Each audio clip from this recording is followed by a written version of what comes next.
Agora chegou o chefe, a gente... Né? Então você faz para mim. Você pode deixar, tranquilo. Gente, então vamos começar então. Primeiro eu queria agradecer o convite, né, pela oportunidade aqui, por poder apresentar um tema que não é tão caro, né. De onde eu falo? Eu sou psicólogo, cientista político, sou professor da Universidade Federal e eu não faço psicologia clínica tradicional de consultório. Eu trabalho com pessoas com transtorno, mais uma perspectiva mais comunitária, de grupos, etc. Né, e supervisiono projetos junto com a prefeitura do Rio. Então, mas eu, pessoalmente, eu fiz terapia indiana menos por 25 anos. Então, deu uma ajeitada legal, assim, não sei se ajeitou legal, mas pelo menos que me ajudou a me trabalhar. Então, o que eu vou fazer? Todo mundo já recebeu o Bruno? Já. Pegou? Pega para mim, Bruno, por favor. Então, vocês estão recebendo o texto, é um texto que eu produzi para essa aula, ele faz parte, é a expansão de um trecho de um livro que eu estou lançando sobre religiões e o paradoxo entre apoio social e intolerância. A discussão de apoio social e intolerância. Isso vai aparecer aqui no YouTube já, mas é uma discussão com um pano de fundo com o crescimento das igrejas evangélicas e a intolerância no Brasil. E os desafios, e que depois vai para a política de drogas também, vai pegar. Esse é o tema do livro? É o tema do livro. Sai quando? Vai sair, está no prelo, deve sair agora. Mas se você quiser, eu já te passo o livro. Religiões e o paradoxo, apoio social e intolerância. E a política de drogas e comunidade terapêutica, etc. Então, eu vou falar, vocês vão ver no texto, tem muita nota. Na verdade, o que eu fiz aqui foi partir esse texto em pequenos pedacinhos que eu vou comentando. Não tem nada além aqui do que está no texto. Então, vocês não precisam ficar, a não ser que vocês queiram algum comentário adicional, eu não coloquei as notas de pé de página, porque aí vocês recebem o texto, tá? Então, pode subir. Eu queria mostrar essa foto do Jung com a Anísia da Silveira. É uma foto, a Anísia foi a pessoa que introduziu o pensamento principalmente no Brasil, ela foi pioneira e ela desenvolveu esse tratamento de liberdade a partir da Segunda Guerra. Ela foi pioneira nisso que nós chamamos de reforma psiquiátrica no Brasil, de ir fechando as instituições, né, do tipo hospital psiquiátrico, asilamento sem liberdade. Ela foi pioneira desse trabalho e ela... o apoio, esse trabalho, principalmente com a arte, mas todo o arcabouço do trabalho dela foi Jung. Né? E Jung desenvolveu, então, ele foi aliado de Freud um período de 1907 a 1913, e aí ele conta que ele vai desenvolver ideias próprias. Então, o pensamento dele, eu até chamar de psicologia analítica, e hoje no mundo inteiro, nos principais países do Ocidente, você tem associações de psicologia analítica. Tá? Pode passar, pode descer. Então, do ponto de vista de indicações, eu estou indicando assim para quem quiser aprofundar aquele primeiro livro, o livro da própria Lise, Jung, Vida e Obra, tá? As citações completas estão, as referências completas estão aí no texto. O segundo livro, são livros introdutórios do próprio Jung e de outros autores. Primeiro esse Memórias, Sonhos e Reflexões é a autobiografia dele, então ele conta a partir da vida dele. É muito interessante. Né? Nós vamos fazer algumas referências a ela. E o outro é O Homem e Seus Símbolos. Né? São capas do livro. Né? E para, vamos dizer, a discussão sobre religião, eu uso um autor, que é esse livro aqui, pode subir um pouquinho? Pode subir o texto um pouquinho. É esse livro aí, A Doença que Somos Nós, a Crítica de Jung e a Religião. É o de um, na verdade, um sacerdote católico e um analista junguiano, né? E eu vou falar como eu utilizei o livro como referência para seguir o trabalho do livro. Então, esse livro é um livro. Ele é vivo? Não sei, porque esse livro foi produzido aqui, eu acho que foi publicado em 88, então eu não sei dizer se ele é vivo ainda. Eu recomendo, eu fiz a recomendação ali, na nota de pé de página, o seguinte, tem outras recomendações na nota de pé de página, mas quem quiser ler mais sobre Jung e religião, a editora Paulus, que é uma editora católica, tem uma sequência enorme de livros de pensadores junguianos, profissionais junguianos, que está a editora Paulus, né? E esse livro também é dessa coleção da editora Paulus. Tá? Livros de muito boa qualidade, é claro, eu vou mostrar, tem tendências diferentes, etc. Né? Gente, vamos conversando, tá? Se tiver alguma questão, conversando, já que já falou que se precisar estender, a gente pega mais uma segunda-feira, então me deixa um pouco mais tranquilo para não ter que correr. Então, Jung, ele reconhece a existência do inconsciente freudiano, que Freud foi revelando na sua obra, na sua prática, como ele chama isso de inconsciente pessoal. Mas ele foi percebendo que nos sonhos, nas fantasias, ele trabalhava ele começou um trabalho dentro de uma instituição de internação psiquiátrica, depois trabalhou em um consultório particular, e ele vai notando o seguinte: emergem certos conteúdos que não podem ser explicados pela história pessoal. Imagens, mensagens, que são muito associados a, vamos dizer, tipos de mitos comuns a várias culturas. Então, esse material que emerge, ele não pode ser nem explicado a sua emergência, nem pode ser reduzido ao que o Freud achava que era o inconsciente pessoal e as suas ligações com a... Claro, sempre tem alguma ligação com o inconsciente pessoal, mas que não pode ser reduzido a esse inconsciente pessoal freudiano. E aí ele começa a ter uma série de divergências com Freud e abdica desse papel, porque todo o grupo freudiano era um grupo de judeus. E em Viena, Freud era muito perseguido pelos médicos e eles achavam que a psicanálise era coisa de judeu. Os dois tiveram uma identidade muito forte no início. O primeiro encontro deles, seria para durar um almoço, um pedaço da tarde, foram 12, 15 horas de conversa, só para vocês terem ideia. E o Freud achava, queria inclusive colocar o Jung como presidente da sociedade psicanalítica, porque era o único não judeu. Né? Então, o Freud tinha uma grande expectativa, mas o Jung foi adotando uma postura que o Freud não aceitava. E aí, então, em 1913, eles rompem. Esse rompimento foi muito difícil para o Jung aceitar e assumir isso, e coincidiu com a proximidade da guerra.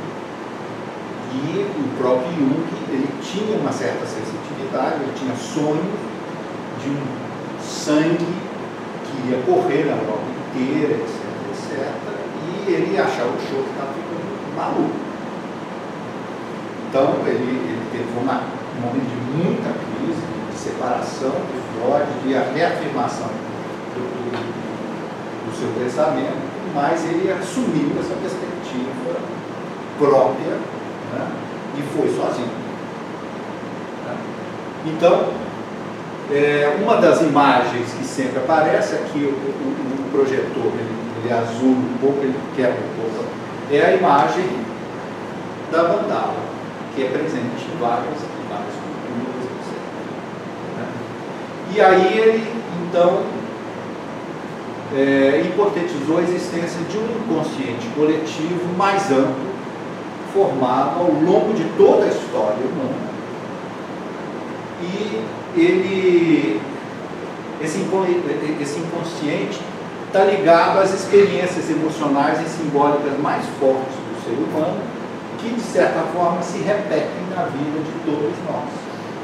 Experiências comuns do tipo nosso contato com a dimensão do feminino, mãe, masculino, pai, contato com os idosos mais experientes, com a renovação trazida pelo bebê, pela criança, a doença, a finitude e a relação com o sagrado. São experiências que necessariamente todos nós atravessamos e muito marcada pela intensidade emocional.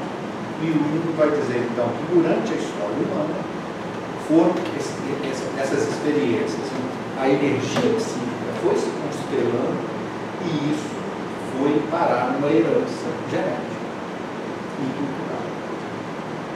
Isso os darwinianos criticaram profundamente, achando que o mundo era lamarquista, ou seja, que o Lamarck achava que a adaptação humana que gerava transformações, os geneticistas tradicionais achavam isso impossível de acontecer. E esse dilema só foi resolvido recentemente com a que a gente chama de herança epigenética. O que é isso? Eles descobriram, mais recentemente, que nós temos o nosso genoma, que é isso, quer dizer, o mapa genético de cada espécie, né? Ou de cada pessoa tem, mas eles descobriram que uma célula tronco pode ser tecido, isso a gente vê agora, pode ser tecido ósseo, coração, músculo, etc, etc. O que faz uma célula tronco virar cada tipo de célula específica? É que tem um outro sistema genético chamado epigenético que liga e desliga a gene. E eles conseguiram captar isso mostrando que esse sistema epigenético ele se relaciona com o ambiente onde ele está. Então, por exemplo, uma planta no deserto, o ambiente gera mecanismos de resistência à seca, ao calor, etc, etc. Então, esse sistema epigenético ele pode explicar por que certas experiências vão sedimentando uma herança que é... Então, aí se associa com a ideia dele, quer dizer, é uma herança que se transmite para todos os seres humanos e que é independente de continuidade cultural.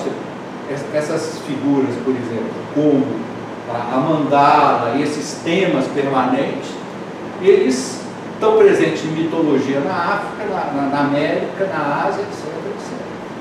Então, esses tipos básicos da mitologia e a intensidade emocional associada a ele está presente em vários culturas.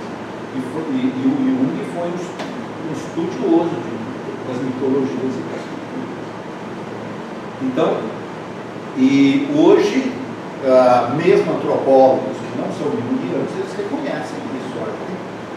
Nós não sabemos explicar, não sei, e uma das hipóteses é a teoria de Jung, que tem esses tipos básicos de mitos, tem uma estrutura comum, Lévi-Strauss também destacou isso, né, que vai dar então a noção de um inconsciente coletivo, né, que mais ou menos em torno dessas experiências mais fortes de cada ser humano e que nós recebemos essa carta. O Milton foi trabalhar pela Anísia, então de vez em quando ele tem uma... Quando a doutora Elisa, ela mandou, ela falou, escreveu para ele, né, dizendo que os clientes faziam círculos, né, que esses círculos pareciam com as mandalas da qual ele falava, né. Aí ele pediu que mandasse para ele esses círculos para ele conferir. E o vídeo era uma mandala, né, era um pentaciclo dos 500, de buscar a sua unidade, de buscar o seu fugir da sua fragmentação, né? E buscar a sua unidade. Mas o importante que eu acho assim, desculpa falar, é que a visão junguiana arquetípica não é história pessoal, mas é a história da espécie humana. Pois é. Essa história da espécie humana fica nas pessoas que são segregadas brutalmente, como foram os hospital psiquiátrico seguro, né? Eles ficaram isolados, eles perderam a identidade pessoal, não sabiam mais quem era a família deles, não é. Então, o que se constelou neles acabaram se constelando imagens arquetípicas. E a qual ela ficou curiosa e sabia até que ponto essas imagens arquetípicas também contavam uma história que coincidia com a história pessoal desses juízes. Isso vai ficar, inclusive, mais claro. Foi bom você ter adiantado, porque vai ficar mais claro agora, para não falar de arquétipo. Posso? Então, só a nível de contribuição mesmo, né, para quem não conhece a história, o filme Nise da Silveira mostra, né? Quem nunca assistiu. Inclusive, Milton tá no filme, Milton, gente. tá no filme. Dá licença. Desculpa aí. Né, mas o filme Sim. Ele mostra essas correspondências, inclusive, da Nise com Jung, né? É bem interessante. Então, essas experiências comuns vão sedimentando, então, no inconsciente coletivo, o que Jung chama de arquétipos, que são mais ou menos estruturas transmitidas genética e culturalmente a cada pessoa, que organizam as imagens, ideias e sistemas de prontidão para ação. Então, numa situação em que você é pai, você não responde apenas com a sua experiência pessoal, mas você recebe toda essa herança arquetípica, né? Desse arquétipo paterno, né? Para lidar com esses desafios associados a essas experiências primordiais e que nos animais nós identificamos como instinto, só que neles acontece de forma automática, né? Então, uma fêmea está no cio, o animal não simboliza, ele simplesmente quer transar, ele responde automaticamente, né? Nós temos a possibilidade de simbolização, inclusive para identificar certas fêmeas podem e outras não, porque temos símbolo associado a isso, né? Então, o arquétipo é um conceito. Então nós já temos o conceito de inconsciente coletivo e o conceito de arquétipo. O arquétipo, então, é essa estrutura que nós recebemos, é uma estrutura psíquica, né? E que é herdado, então, genética e culturalmente. Podemos levantar. Então, nós podemos ler arquétipos, são matrizes energéticas formadoras de símbolos, têm energia carregada, formadora de símbolos, e daí a carga emocional mobilizada quando essas vivências ou esses símbolos são chamados. Eu coloquei aqui uma procissão de Nossa Senhora, de uma das Nossas Senhoras, para mostrar a força de adesão e de emoção que elas mobilizam. Então, todas as vezes que a gente entra em contato com esses mitos, com essas ideias, imagens artísticas, heróicas, folclóricas, mais fortes de cada cultura, ou às vezes de outra cultura, mas que também nos atinge, né? O Marx, por exemplo, ele nunca entendeu por que ele estava diante de uma escultura grega e ele ficava emocionado, ele não conseguia explicar por que a gente fica emocionado com uma obra de arte produzida lá na Grécia Antiga. Chegando em Roma, teve uma reação muito forte, não foi Freud, né? Chegou a desmaiar. Não sei. Foi Freud. Né? Então, e não só com os mitos, etc., mas principalmente com os deuses e as deusas. E aí, nós vamos ver como é que se dá a visão de Freud da religião. Tá? Então, a gente vê, por exemplo, o Círio Pascal lá por exemplo, em Belém, mobiliza 1 milhão de pessoas pessoas numa procissão. Todas querem segurar naquela corda, etc. No círculo de Nazaré. Uma comoção. É uma comoção. As pessoas choram ao dessa.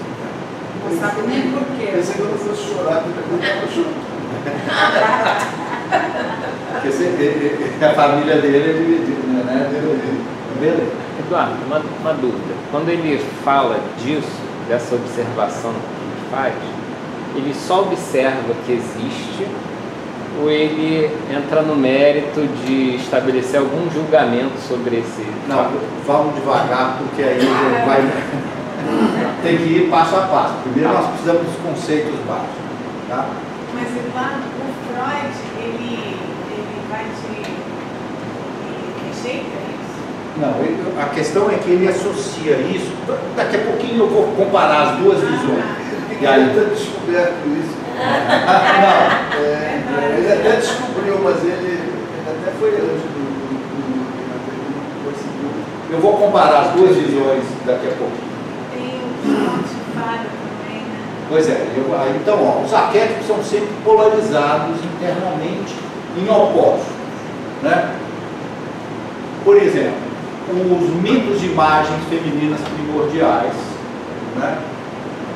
Sempre tem um lado que a gente poderia dizer mais positivo ou negativo. Então, nós temos aquelas imagens de deusas ou mitos que são mulheres sedutoras terríveis, que impedem o desenvolvimento e amadurecimento dos seus filhos, ou que seduzem e matam seus amantes, etc.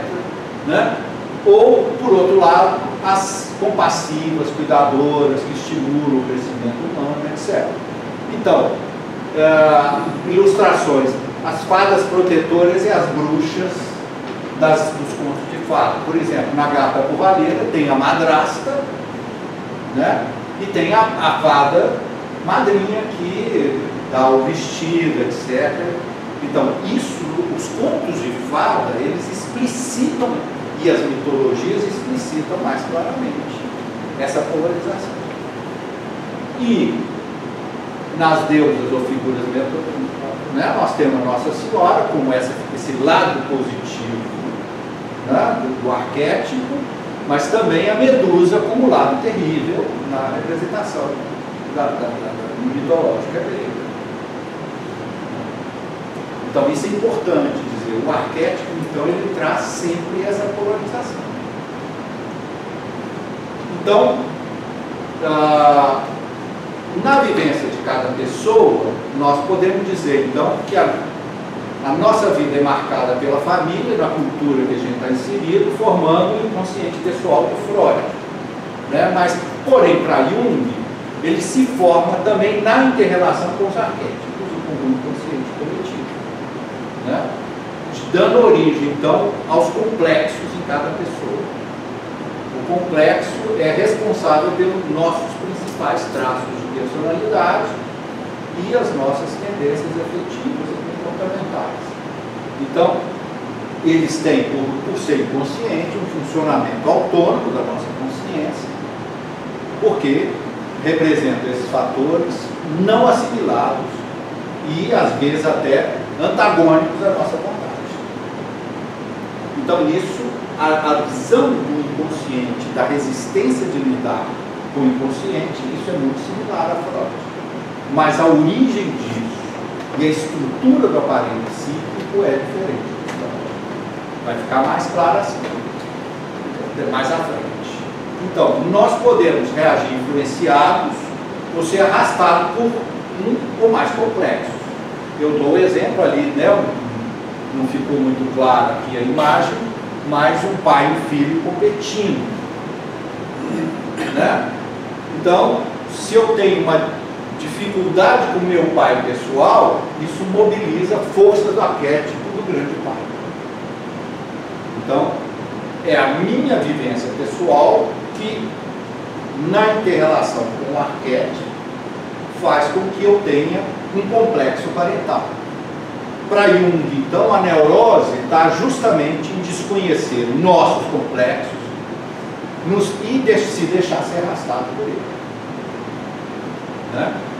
E a terapia analítica vai exatamente na direção de buscar explicitar, conhecer esses nossos complexos, sempre de forma gradual, liberando a energia psíquica associada ao complexo e também superando as nossas resistências de lidar com eles.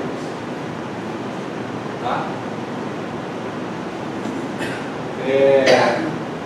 E, do ponto de vista, então vamos descer. Eu acho que agora a gente pode comparar a visão de Freud. Se a gente pega essa linha, isso aqui seria então a linha do tempo. Tá? Eu marquei aqui o nascimento e a primeira infância. Tá? E aqui nós temos a longa história dos seres humanos. Para Freud, nós temos alguns complexos herdados, tipo o complexo de Édipo, estruturas como narciso, ou pulsão de morte, pulsão de vida, etc. Então, para ele, complexos são formas herdadas no aparelho psíquico e que nós atualizamos isso com o nosso inconsciente pessoal. Então, para Freud também existe uma herança filogenética e ontológica. Né? O Jung vai dizer, nessa história tem algo mais complexo, que são, né, toda a vivência dos mitos, do inconsciente coletivo, esses arquétipos herdados, e o Jung aceita a formação do inconsciente pessoal, mas ele acha que não é o único determinante do inconsciente, seria a relação dos complexos com o desenvolvimento pessoal, a vida, a família, a cultura, que são a base da personalidade e da estrutura psíquica de cada um de nós. Para Jung, esse inconsciente, ele existe essa força do inconsciente pessoal, a ligação com a sexualidade, mas ele amplia dizendo que isso também está associado ao inconsciente coletivo, intimamente associado com esses arquétipos que atualizam essa energia psíquica junto com a família, né, junto com a cultura, e que vai dar o inconsciente pessoal com seus complexos, e nós somos os traços.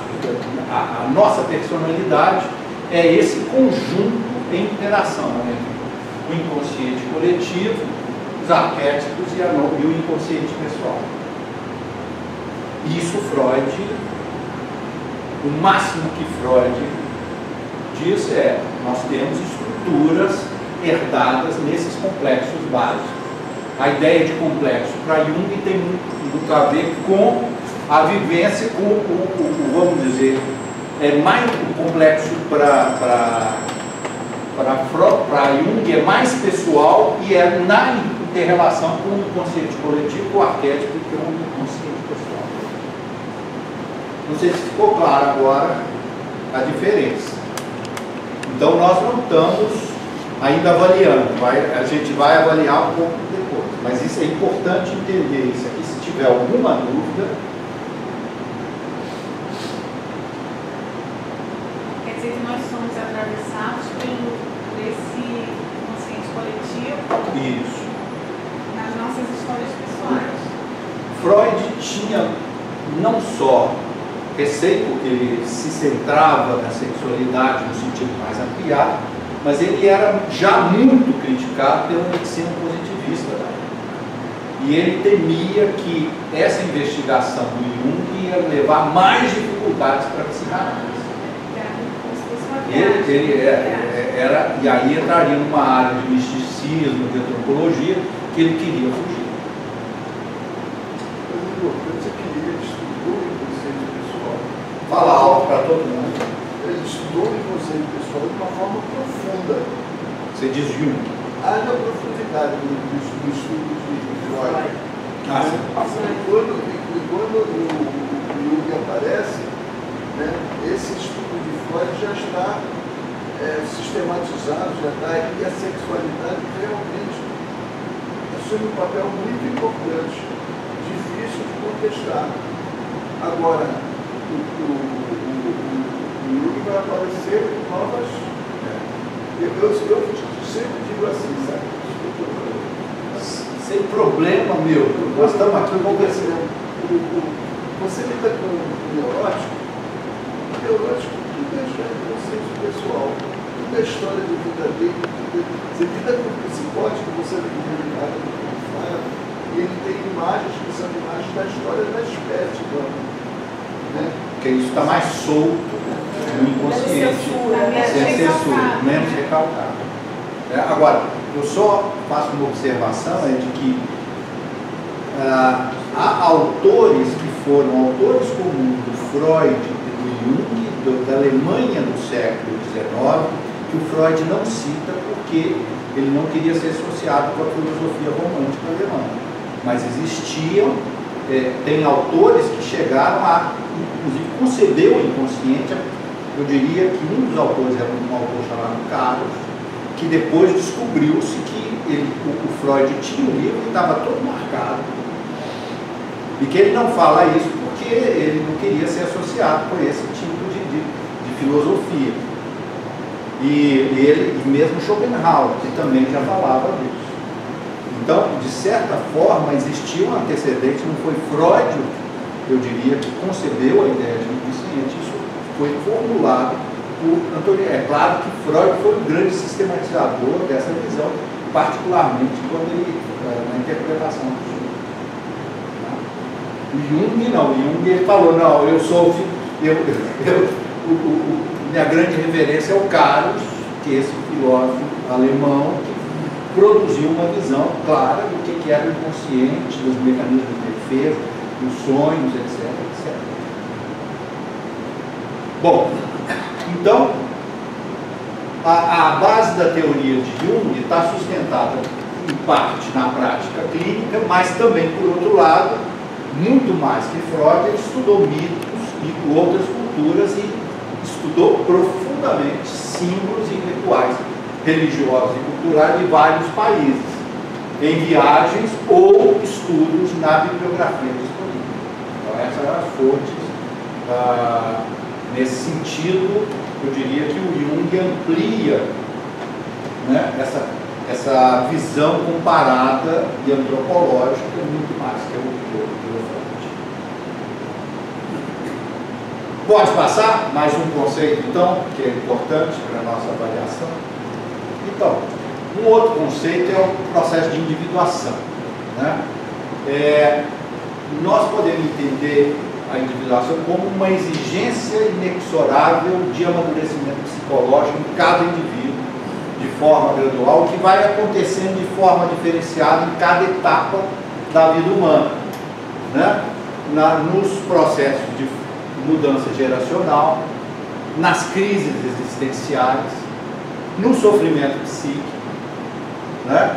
E nos tratamentos de saúde mental. Então, não é à toa que, vamos dizer, na crise é que você tem uma exigência de se diferenciar da sua vida para produzir uma outra forma de organização ou de funcionamento psíquico que não leve a tanto sintoma e a tanto sofrimento. E aí, então, a exigência de individuação aumenta.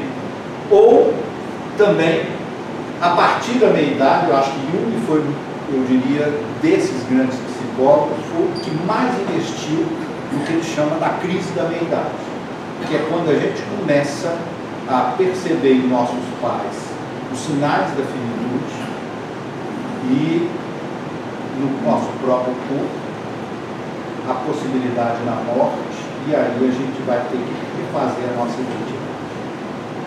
Uma das coisas, e aí gera um estímulo à individuação, para produzir outra. Por exemplo, nos homens, dos sinais da crise é lidar com o seu lado feminino, porque o homem lida, né, heroicamente com as coisas, e aí agora ele se reconhece como alguém que tem fragilidades, alguém que não pode só comportar etc. Isso gera uma crise psíquica. Alguns homens vão lidar isso como vai ser a fase da galinhagem, a segunda fase da galinhagem, né, para provar que é homem, etc, etc. E mas que Jung vai dizer, é nessa fase que você vai ter que reconstituir-se psicologicamente. E como é que ele vê a questão da homossexualidade nesse sentido? O Jung é muito aberto nesse sentido. A questão é que nesse momento o homem, ele fala o seguinte, nós temos o homem com identidade masculina, ele também tem um lado feminino dele. Então, dos fatores desse processo de individuação é lidar com o seu lado feminino. Pode se identificar com isso, né? E pode se identificar. Então, para ele, o masculino e o feminino são estruturas arquetípicas que nós temos diferentes composições do masculino e feminino. É o yin e yang, né? É o ânima e o ânimos. O yang e yin é da cultura chinesa. Você sabe hoje? Eu não quero de forma nenhuma atrapalhar a aula, mas essa é uma questão que eu levanto para ter um bom debate para a teoria junguiana. A mulher tem uma representação do homem dentro do si, o ânimo, né?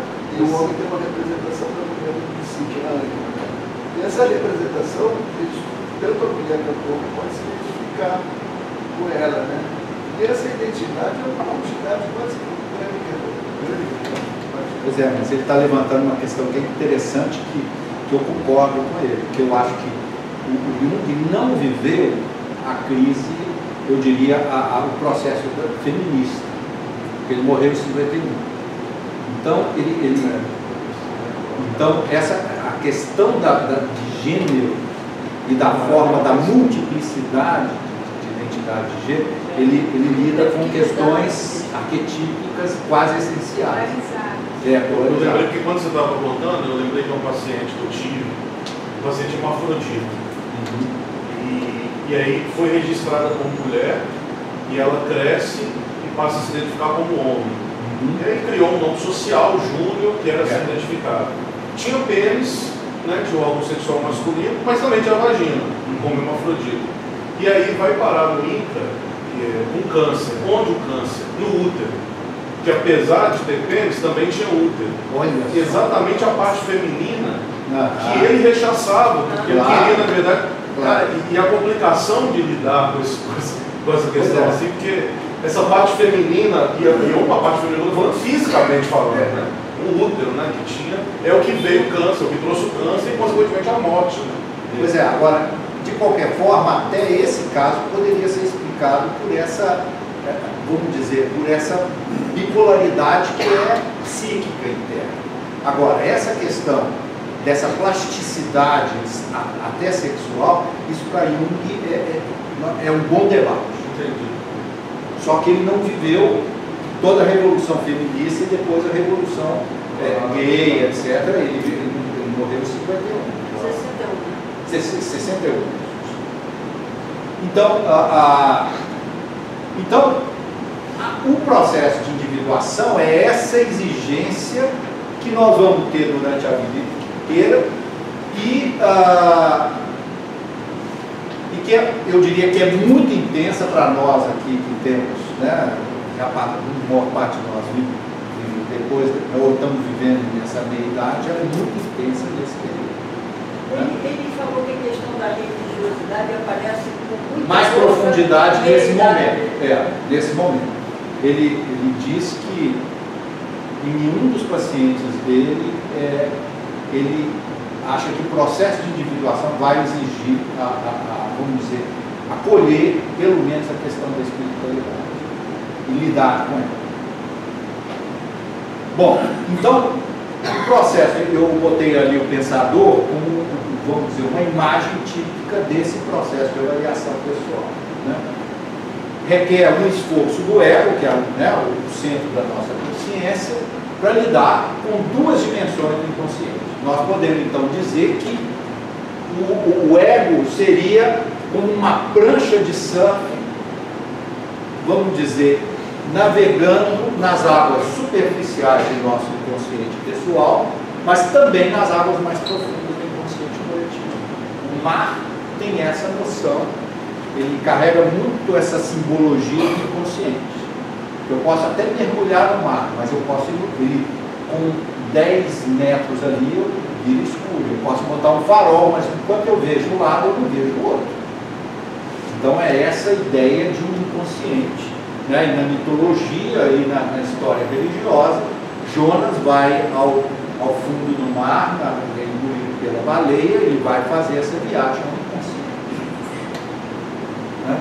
Então, nesse processo, a pessoa é chamada a reavaliar a história pessoal e coletiva, escutar essas forças psíquicas, seus arquétipos e complexos pessoais, e forjando um modo de ser um projeto de vida mais coerente consigo mesmo.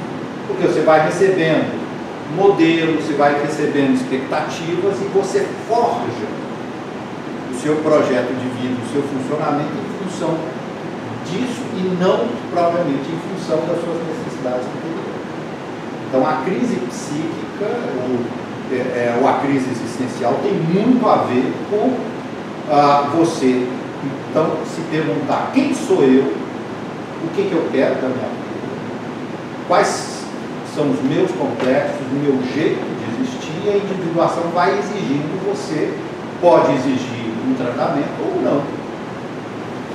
Né? E em diferentes culturas, a forma de lidar com a crise varia. Né? E na cultura ocidental nós temos, e na cultura, vamos dizer, da classe média, a oferta da psicoterapia ou do tratamento psiquiátrico, mas ainda com todas as limitações para lidar com essas questões mais profundas. Aqui existe terapia junguiana de vida? Sim, a Nise, por exemplo, ela é diferente. Por exemplo, ela trabalhava com oficinas de pintura, de arte, que as pessoas iam exprimindo as suas tendências psíquicas na arte e só... Mas sempre com psicótico, né? Isso com psicólogo. Mas existem terapias junguianas que trabalham com arte. É uma das formas de terapia ocupacional, das abordagens de terapia ocupacional. Mas eu não conheço... E a expressão desses conteúdos inconscientes mais profundos. Claro. Mas as pessoas colocaram e eram pessoas que não tinham estruturado. Eles colocaram de qualquer maneira, mas acabavam contando uma história. Acabavam sempre contando uma história com eles. Então, desses conceitos, acho que de complexo, para mim, foi o que ficou menos claro. Complexo. O complexo significa o seguinte, da relação, volta um pouquinho, lá naquele esquema. O complexo, para Freud, tem a ver com estruturas herdadas, complexo de Édipo, etc. Né? Para Jung é diferente. Por isso é que às vezes confunde. O complexo é fruto da relação do inconsciente coletivo com o inconsciente pessoal, com as suas vivências pessoais, e aí vai formar, por exemplo, eu constelo uma relação com meu pai que foi difícil, etc. Então eu tenho um complexo. O complexo, minha relação com o arquétipo paterno foi difícil. Então aí tem um complexo paterno que eu vou ter que lidar com ele. Eu posso dizer, meu pai era um advogado, um líder católico, e quando eu imaginava o meu pai, era a cabeça, os pés e o parêntese, ele não tinha corpo. Eu nunca consegui ver meu pai nu, porque ele tinha todo um jeito de lidar com isso muito distante. E eu tive de lidar com essa questão dessa relação com o meu pai. Então, eu diria que o meu complexo paterno foi muito complicado. E eu tive de lidar com isso. Então, o complexo para Jung, ele tem a ver com... Ele é mais personalizado, tem a ver com a relação entre o inconsciente coletivo e as vivências pessoais, que é diferente da ideia de Freud. É um sistema sistema psíquico, né? Que parece uma reunião. Pois é, mas é personalizado na minha vivência, no meu, entendeu? Na minha vida. Para Freud, não. O complexo de Édipo é uma estrutura herdada que você recebe e que você vai atualizar. Mas ele diz que esses complexos de Édipo É comum porque você recebe essa estrutura psíquica. Isso é filogenética e que vai ser atualizado ontologicamente na sua vida. Tá? Então, só que essa herança anterior essa herança anterior, ela é mais complexa e variada em Freud, em Jung, do que Freud. Então você tem poucos mitos que sustentam a visão, vamos dizer, dos seus complexos. Narciso, né? Que Freud vai figurar através da mitologia como as estruturas herdadas. A história da Delina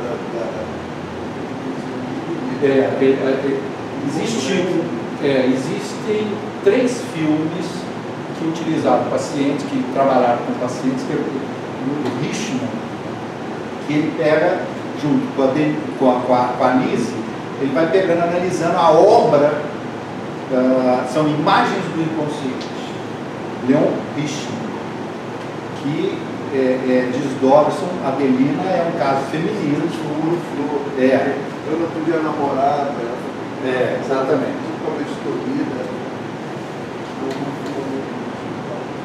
Então, na estrutura, por exemplo, a visão da psicose de Jung é você ser possuído por essas forças arquetípicas a tal ponto que você começa a expressar figuras, inclusive mitológicas. No caso da Delina, ela se identificava com a flor, com o vegetal que a aprisionava, de uma mãe que não permitiu que ela passasse da adolescência. Quando ela começa a despertar os desejos dela, né, femininos, de sexualidade, a mãe poda, e aí ela tem a crise psicótica. E aí os desenhos vão configurando. Ela estrangula a gata. Estrangula a gata. Estrangula a gata, e a imagem que ela cria da gata é da gata mãe, toda com mamas muito grandes, etc. É muito bonito e eles estão disponíveis na internet, imagens do inconsciente. Tá? E aí é interessante, o filme vai mostrando como é que essas figuras mitológicas, e na verdade são arquetípicas, vão aparecendo nos desenhos. E é isso que faz a aproximação da Nise com o mundo. Ela vai percebendo também como é que nesse trabalho da arte desses pacientes, essas imagens vão aparecendo, e aí os mitos típicos aparecem. Bom, podemos descer um pouquinho mais. Então, voltamos agora. Eu só queria fazer uma observação que quando tem muita gente que confunde individuação com individualização. Individualização é um processo cultural, tá? Principalmente que vem com o capitalismo, com a modernidade, e que gera, você individualiza as pessoas, os coloca no mercado e na competição. Né? Então, isso é um mecanismo típico da sociedade capitalista, etc. Quando o Jung fala de individuação, não significa que a individuação, o caminho da individuação passa necessariamente pela individualização. Não. Por exemplo, você tem sociedades hierárquicas, que são sociedades em que o indivíduo não tem nenhuma liberdade ou autonomia pessoal. Ou ele está vinculado à família, à sua casta, etc., como a sociedade indiana, ou nas classes populares brasileiras, em que a família mora no mesmo lote, ali todo mundo troca favores, formam o salário coletivo, etc. Então, muitas vezes, quando a gente oferece psicoterapia para essas pessoas, em que o caminho seria a individualização e a independência da família, não funciona. Por quê? A individuação nas classes populares ou nas sociedades hierárquicas tem outra forma de acontecer. Então, em geral, o processo das terapias comunitárias, como nós trabalhamos, é você, na verdade, pluralizar as formas de suporte comunitário para essas pessoas e não individualizar. Porque, então, mesmo em sociedades muito hierárquicas, como a indiana, por exemplo, você tem sociedade casta, rígida, você está preso ali, o casamento é arranjado pela sua família, você não tem nenhuma autonomia pessoal. Ali se dá a individuação também, como? Via meditação, via entrar na condição. Pela meditação? Ou então você encontrar o que os antropólogos chamam que é uma bricolagem. Nós encontramos isso na cultura brasileira. Se você faz parte de uma família muito rigorosa, moralista, não é individualização ficar livre disso. A bricolagem funciona como uma colagem de diferentes elementos hierárquicos. Então, muitas vezes a pessoa vai frequentar candomblé, umbanda, espírita, ele vai fazer uma colagem própria de elementos, de estratégias comunitárias de lidar diferentemente, recriar a personalidade dela, mas não necessariamente pela individualização. Mas vocês indicam, no caso, não, os caminhos? Não, esse caminho é uma estratégia espontânea dentro da cultura hierárquica. Como é o nome? Bricolagem. Eu tenho material sobre isso, eu discuto isso para sustentar o nosso trabalho de psicologia de grupos de ajuda mútua, etc. Isso tem, depois eu posso explicar. Tá? Essas foram pesquisas da antropologia brasileira, particularmente nos anos 80. É muito interessante. Então, está ali citado, Vasconcelos 2008. Tá? Então, é só para dizer, individuação não significa necessariamente individualização. Tá? Bom, aí nós entramos na religião. Eu vou falar um pouquinho disso e aí a gente aprofunda na próxima aula. Peraí, subiu muito. Então, a visão de Jung, ele não discute se existe um Deus, uma história religiosa, dogmas, livros sagrados, ele não discute isso. Para Jung, é reconhecer a existência, que ele reconhece em toda a história da humanidade, dessas forças arquetípicas que são expressas nas imagens e nos rituais, né, religiosos, nos símbolos religiosos, né? Ou seja, manifestações do inconsciente coletivo que emergem no psiquismo de cada indivíduo e nos processos coletivos e que se expressam, que você pode acompanhar pelos mitos, pelos rituais, vivências religiosas espirituais, como fenômeno psíquico. Então, a abordagem do Jung não é discutir se o Deus que a gente entende como Deus, o Deus bíblico, existe ou não. Nem ele está discutindo. É claro que depois ele vai chegar a discutir até aspectos da Bíblia, ou das religiões, de diferentes correntes do cristianismo, etc. Mas a preocupação dele é o seguinte: a problemática histórica e psicológica das religiões, ou de cada religião, está na capacidade de permitir ou não a expressão da diversidade dessas energias psíquicas do inconsciente, possibilitando que as pessoas possam reconhecer essas forças, dialogar com elas, tendo contato com as forças curativas do inconsciente, capaz de promover a individuação e a renovação da vida, e que isso é um critério de saúde pessoal e coletiva. Esse é o critério e essa é a discussão, o foco da discussão do Jung com o campo religioso.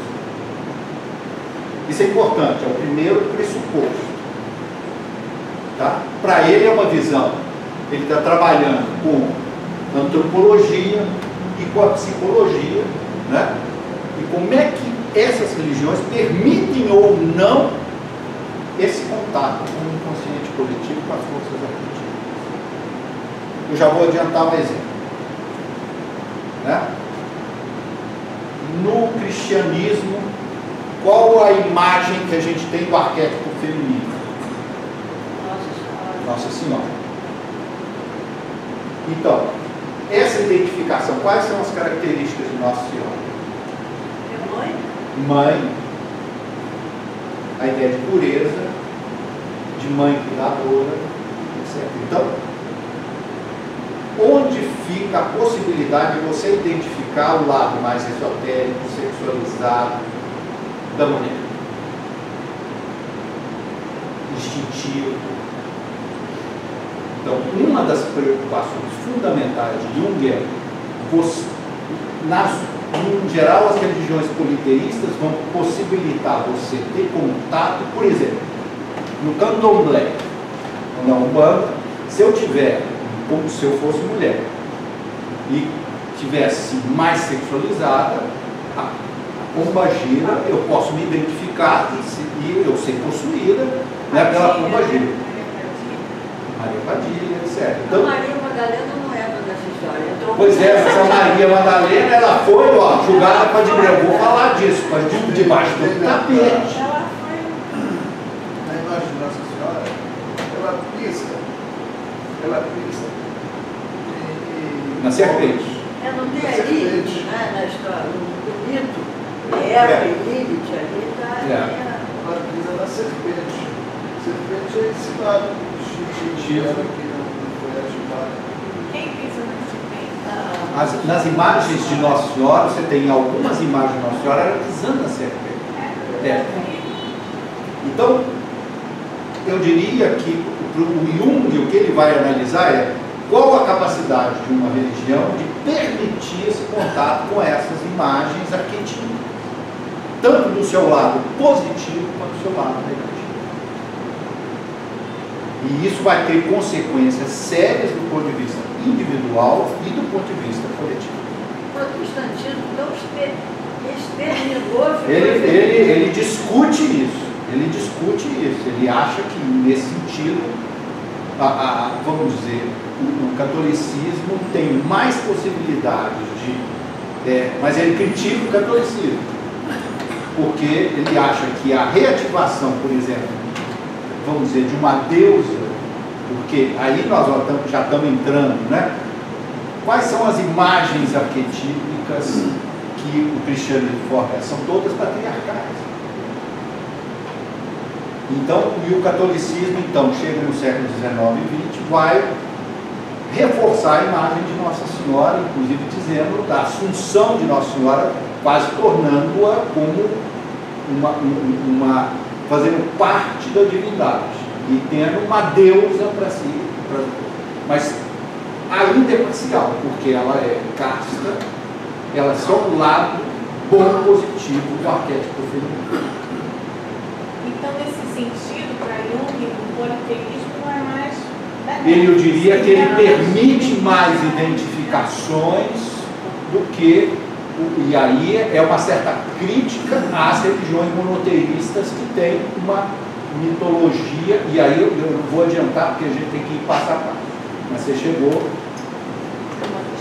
Podemos até avançar nisso, então, porque e aí a gente dá uma paradinha. Então, você tem imagens de Deus e eu botei ali os principais deuses gregos. Você tem uma polissemia de deuses que, né? Deus tem o Deus da razão, outros deuses romanos, mas você tem o Deus Baco ou Dionísio, nas duas culturas, que é o Deus do prazer. Né?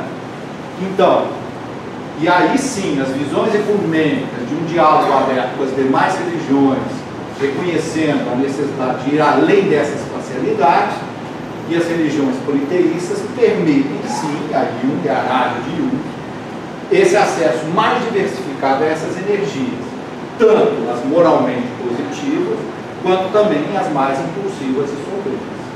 Só que ele vai muito radicalmente, nós vamos ver nos próximos passos, vidas como, né, nessas sombrias como diabólicas pelas religiões mais endurecidas. Isso vai gerando uma dissociação psíquica, né? E recalcando as forças sombrias que se autonomizam e tendem a retornar nos sintomas psicopatológicos, nos sintomas psíquicos e nos episódios mais sanguinários da história humana.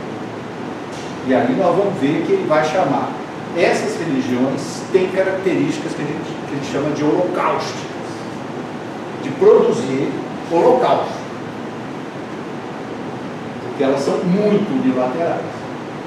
A criação do diabo, né, em função disso, né? Se tem Deus, tem que ter o Pois é, mas isso como uma negação na concepção cristã, e nós vamos ver isso aqui, o mal não tem existência própria, é só ausência do bem. Foi forjada por Santo Agostinho. E que é a visão dominante do cristianismo. Porque, e aí, como é que você dialoga com o seu lado sombrio? Ele vem como pecado, como algo que você tem que recalcar, etc.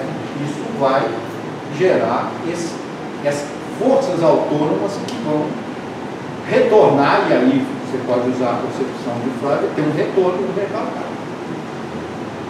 Isso vem no corpo ou vem no sofrimento. No corpo, no sintoma, psíquico, etc. Então, e aí só mais um elemento para a gente abrir o debate hoje. Então, aqui nós estamos vendo uma imagem de processo de exorcismo, né?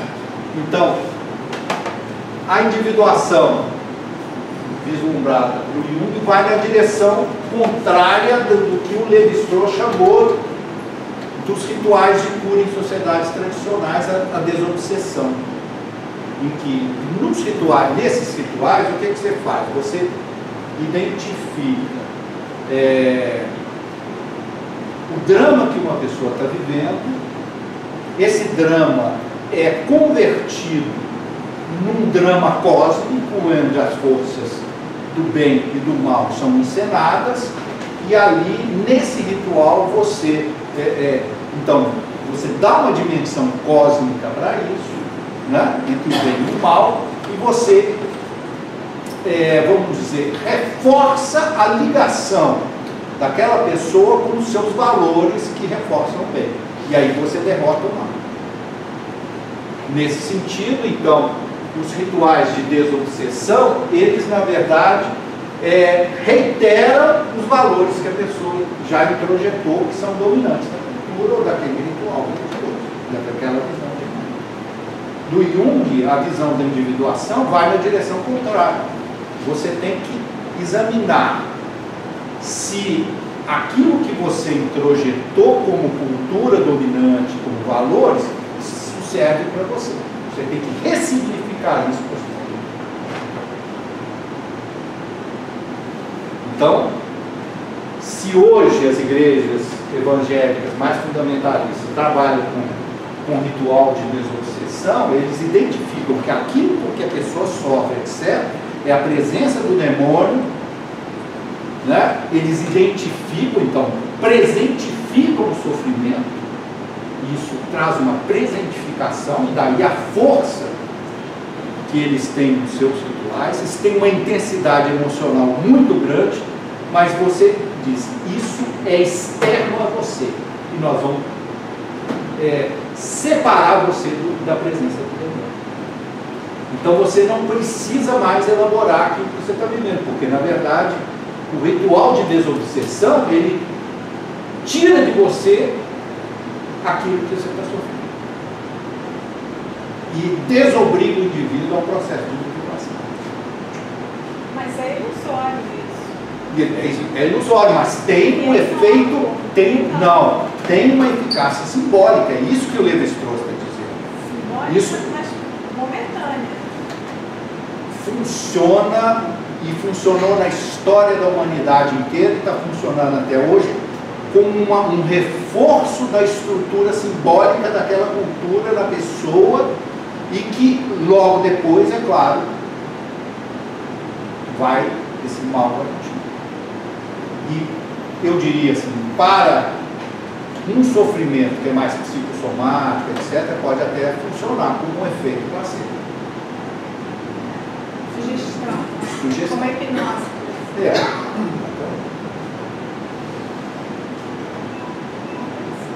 Estão entendendo? Então, quer dizer, o Jung vai na direção contrária. Eu tenho que perguntar, isso que eu introjetei, que faz parte de mim, que faz parte dos meus complexos, da minha vida, está em crise, eu tenho que rever. Que valores são esses, que práticas são essas, e que eu vou ter que seguir um caminho próprio. É de dentro para fora, né? Ou coletivo, porque muita gente, e nas sociedades hierárquicas, elas não vão tolerar o processo de terapia que significa investir, essa ideia de investir numa psicoterapia, que é anos e anos num tratamento, está muito associado ao processo da educação que você, como classe média, investe numa educação para o futuro. Nas classes populares é muito presente. Então, funciona nas classes populares é assim, o que no presente pode significar um alívio e outra conformação de identidade. É por isso que nas estratégias terapêuticas comunitárias populares você trabalha diversificando as identidades com que a pessoa possa se identificar. A gestalterapia é usada? Não, nós não trabalhamos com a Gestalt, não, mas de certa forma há referências culturais, né? E por isso é que você, nas terapias comunitárias, nas classes populares, a gente trabalha muito assim, como diversificar as formas de apoio, ou existem estratégias de buscar diferentes grupos religiosos e você configurar uma bricolagem, uma colagem, que vai ser, se a sua referência é aquele catolicismo difícil, etc., você vai procurar um outro caminho. Você vai ter caminhos comunitários, não propriamente individualização, mas você vai procurar outros suportes comunitários que te levam a produzir uma nova identidade na prática. Mas pode haver pessoas que se afastem totalmente da religião. Pode ser. Mas é nesse nicho aí que entra as igrejas pentecostais. As igrejas pentecostais, o que elas fazem? Elas dão suporte, apoio social, muitas delas têm plantão 24 horas por dia, por isso que eu chamo que é o paradoxo. Elas permitem você recriar exatamente nas periferias, onde você perde referência de família, perde referência muitas vezes, ou você tem uma, principalmente para a identidade masculina que você entrou né, ou para o tráfico, ou para o crime, ou para o vício, pela dependência química, o uso, o abuso de drogas, etc. O que eles te fazem? Eles te emprestam uma outra identidade psicológica, trabalhando nos rituais tradicionais de eficácia psicológica. E é isso que eu analiso nesse livro. Mas aí o terapeuta, qual é a função do terapeuta comunitário? O terapeuta comunitário é permitir que você, primeiro, tenha uma coisa que é essa coisa de extravasar a emoção das vivências e, ao mesmo tempo, permitir uma recriação de laços, de outros laços de suporte que não aqueles que necessariamente... Mas às vezes esses laços são... Oi? Fofoca que eu empresa. Será que o Edir Macedo sabia disso ou foi coincidência? Não, isso na verdade existiu. Você tem, vamos dizer, a cultura popular, ela estabelece isso na história humana inteira. Você tem rituais de individuação que são necessidade psíquica e nessas sociedades mais tradicionais. Mas eu falo assim, por exemplo, esses movimentos neopentecostais atacarem especificamente essas carências, vamos dizer assim. Foi estudar, foi planejar. Eu diria que é muito mais prático. Vocês querem ver uma coisa? Por exemplo, Pinel. Pinel, ele não forjou uma nova forma de tratamento da cabeça dele a partir da medicina positivista.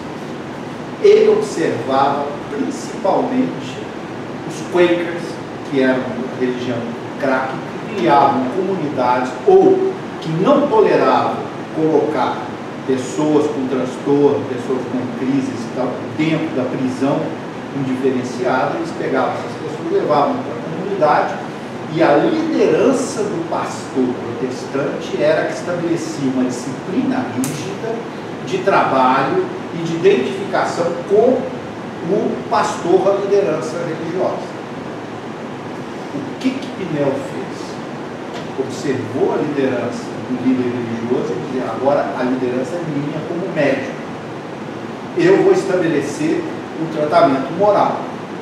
Só que agora a abordagem é estritamente positivista. Então eu diria que os caminhos são muito mais práticos do que propriamente o cara observar, etc. E o próprio Pinel fala isso, que ele foi sintetizando a prática do tratamento moral dessas. Isso está descrito inclusive no futuro. Então, as comunidades religiosas, por exemplo, né, de tratamento de dependentes químicos, isso já existia lá no século XVII. Interessante que o Emile Durkheim, né, o sociólogo da religião, ele vai dizer que desde as sociedades mais primitivas, o papel da religião não era ligar os homens a Deus, mas ligarem os homens entre si. Exatamente, estabelecer pautas de convivência e de valores. E agora o Jung, né, e a antropologia vai dizer também, de vivência dessa relação com o inconsciente coletivo. Agora, no budismo, então, seria uma tentativa de suspender os complexos, uma coisa assim? Porque é muito diferente. É muito diferente. Eu diria o seguinte, eu tive a experiência, porque até os 17 anos, eu tive formação católica muito tradicional, mineira, meu pai e minha mãe eram líderes católicos, muito tradicionais, e aí eu me liguei a um grupo de jovens ligados à teologia da libertação. Comecei a me politizar, fundei meu grupo de jovens, etc, durante a ditadura. Foi expulso? Não, cheguei a ser expulso, tivemos muitos conflitos. Foi perseguido? Não, eu tive uma prisão, mas aí por conta de movimento estudantil e essas coisas todas, e depois morei 5 anos em bairro popular, fazendo assessoria em paróquias católicas da teologia e ligado a trabalho do movimento sindical e do movimento da associativismo de bairro. Mas, qual que era a pergunta mesmo? Agora do budismo. Do budismo. E aí, mas quando eu comecei a me politizar, eu li Freud e Marx, claro. E aí explodiu tudo. E aí, quando eu fui fazer meu doutorado na Inglaterra, em 87, uma amiga minha me convida para uma meditação hinduísta. E eu fui. E aí comecei a meditar. E aí me aproximei do budismo. Eu me considerei como budista durante muitos anos.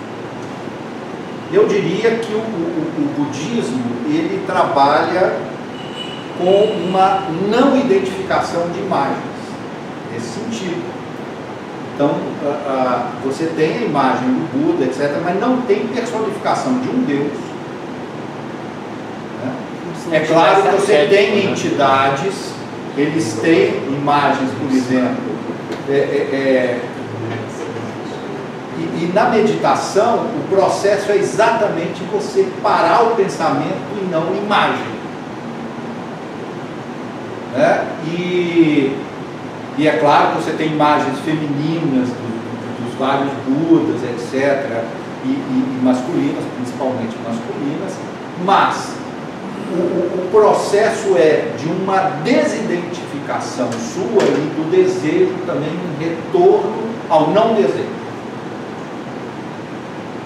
E aí eu diria que é mais um processo sublimatório em que você investe na meditação para ganhar, ou seja, é um processo de individuação também, porque cada um vai ter o seu processo de meditação, mas no budismo tradicional você trabalha para ter uma nova encarnação melhor. Então você tem que juntar méritos para você se reencarnar numa posição melhor.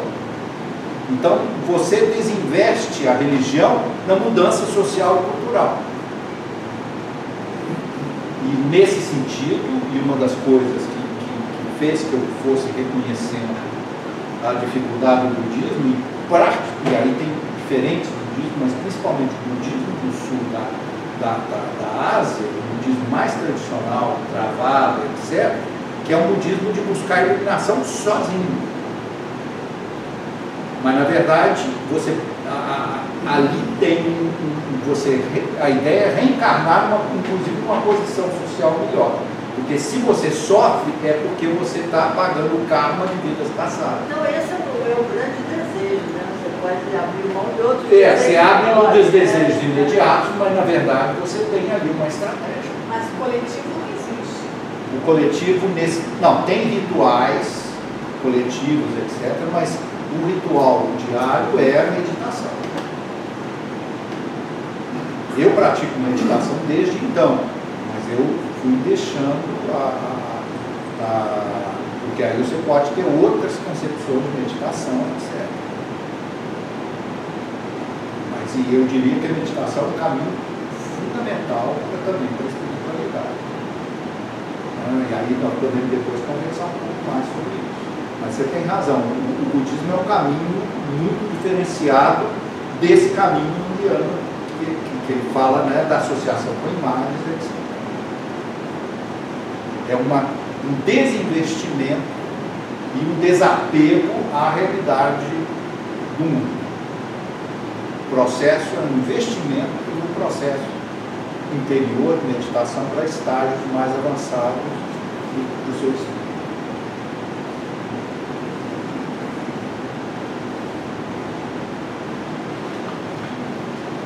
O que mais? Então, o budismo seria uma forma de neutralizar esses arquétipos, esse inconsciente coletivo? Eu não diria isso. Ele vai criar uma outra estratégia, né, de você, porque tem um peso muito grande, todas as suas ações têm um peso muito grande. Todas as suas ações negativas, elas são computadas no seu karma. Então, na verdade, ele gera, ao mesmo tempo, são sociedades extremamente hierárquicas, mas que geram um processo de individuação, mas também de individualização, porque você é responsável pelo seu karma e você só vai sair dele ou via meditação ou nas próximas encarnações. Mas no budismo, a pessoa volta para trás, por exemplo, posso voltar como uma barata? Ou sempre evoluir? Eu acho que eu não sei exatamente no budismo, por exemplo. Não, eu acho que é no hinduísmo. Tá, e aí é diferente, eu não conheço o hinduísmo. Mas no budismo tibetano, você pode voltar como animal.